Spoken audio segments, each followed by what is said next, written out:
And I'm never going to go to that bank, right? So that's just bad policy. Hence those books. Being nice is going to help your business.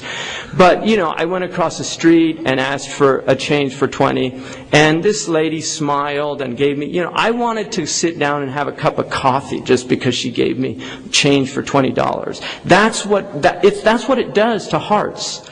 You actually feel good about people that do good to you. So in giving the 2.5%, there's a hadith of the Prophet Muhammad. He said, the hand over is better than the hand under, meaning the one giving is better than the one taking. With charity, when you're giving your zakat, what you owe, this isn't like extra charity. This is a tax that is to be given, and it's a right of poor people. It's not, so you're not doing them a favor.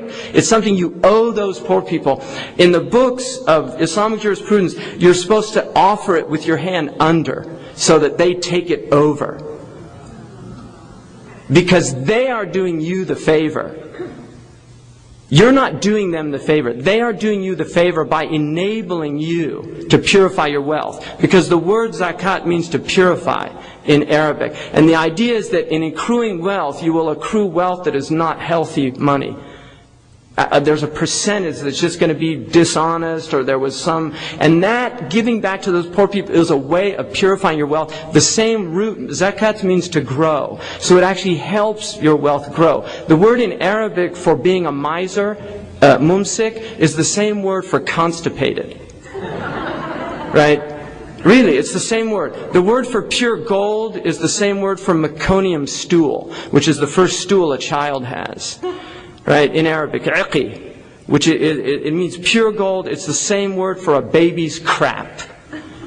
Right? Because that is ultimately what wealth is. It's fertilizer.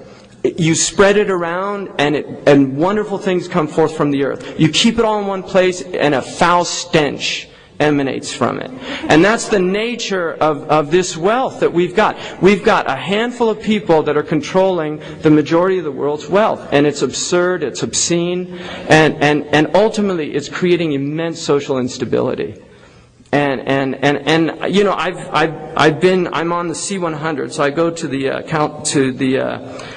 the World Economic Forum, and I've been doing that for 6 years. So I've been around a lot of these people, and I don't like divides of left and right. I really don't. I don't want to be designated as left or right, because I just feel like we need to get out of those paradigms.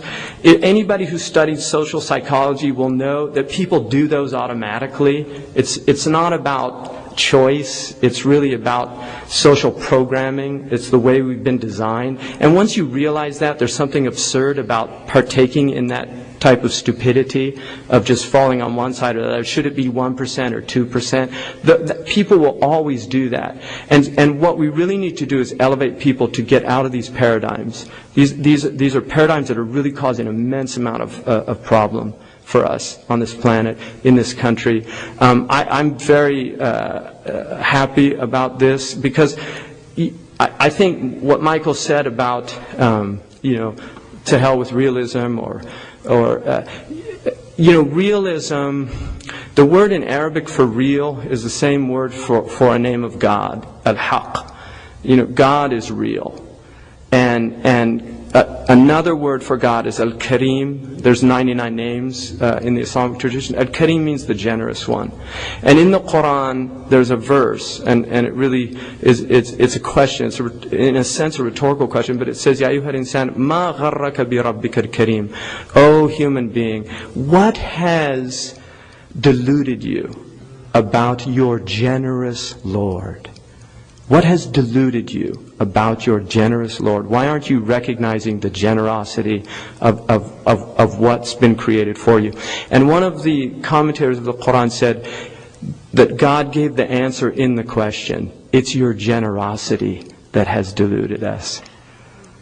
You've been so overwhelmingly generous, we become ungrateful. Do you know? There's so much abundance out there. There's so much to be thankful for. And people tend to forget that. Well, right now, we're erring on the other side. We're not being generous enough. And people are suffering from realism.